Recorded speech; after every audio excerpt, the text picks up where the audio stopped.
Entre 700 000 et 100 000 ans, l'homme a trouvé la cône de l'Arago et la plaine de Totavel particulièrement à son goût. Le crâne mis à jour en 1971 demeure la plus vieille face d'Homo erectus d'Europe.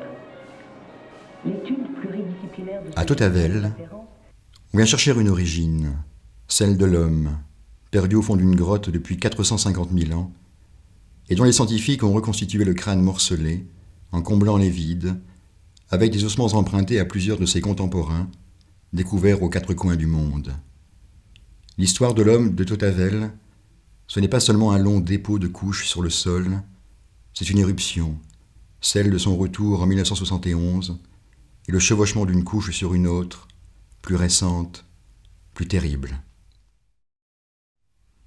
Nous voilà en face d'une pierre et d'un texte, une stèle juive, un camp militaire à l'abandon, une autre pierre et une formule, une stèle harkie, des voitures qui passent, et 2 gardes-mémoire pour sauver les meubles, avant que le camp ne devienne une gare TGV.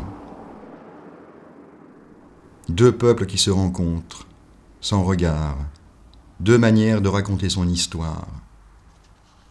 La première est signée par l'Union des étudiants juifs de France, les fils et filles de déportés juifs de France.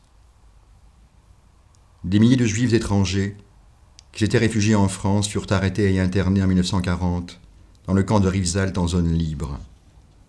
D'août à octobre 1942, plus de 2250 d'entre eux, dont 110 enfants, furent livrés aux nazis en zone occupée par l'autorité de fait dite gouvernement de l'État français. Déportés vers le camp d'extermination d'Auschwitz, presque tous y furent assassinés parce qu'ils étaient nés juifs. N'oublions jamais ces victimes de la haine raciale et xénophobe.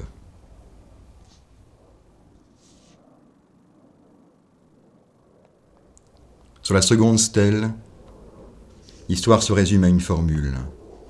Honneur aux harkis.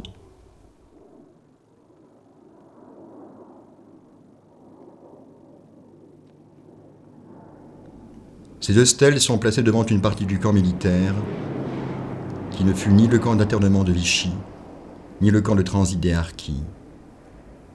Ces 2 stèles pointent notre regard sur ce dont elles ne parlent pas, le présent d'un nouveau type d'enfermement pour de nouveaux indésirables, au passeport de nulle part et au visa brûlé par les hommes. Sans identité, le monde est leur origine. Le monde est ouvert. Où est la porte ?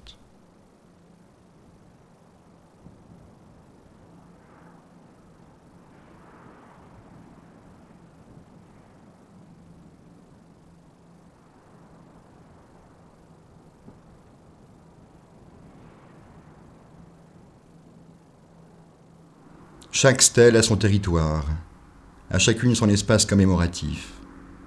L'une et l'autre semblent s'ignorer, et l'espace qui les sépare, c'est l'histoire du camp militaire Joffre à Rivesaltes, celle d'une décharge de l'identité française, où l'État place et déplace les indésirables de son hospitalité.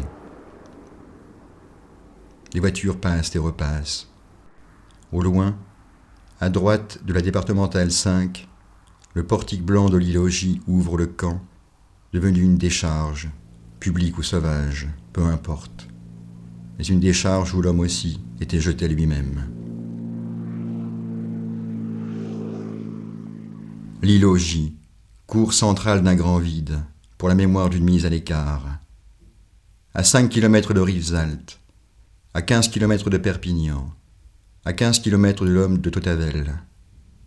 Le camp militaire Joffre, 4 km de long, 2 km de large. 1938, début de la construction du camp militaire.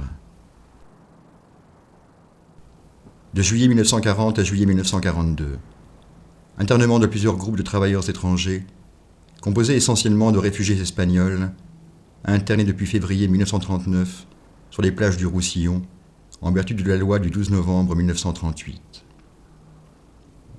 Janvier 1941. L'État Vichy ouvre un centre d'hébergement en vertu de cette même loi du 12 novembre 1938. En réalité, un camp d'internement où furent enfermés 19 500 hommes, femmes et enfants espagnols, juifs et tziganes, accusés d'être en surnombre dans l'économie nationale.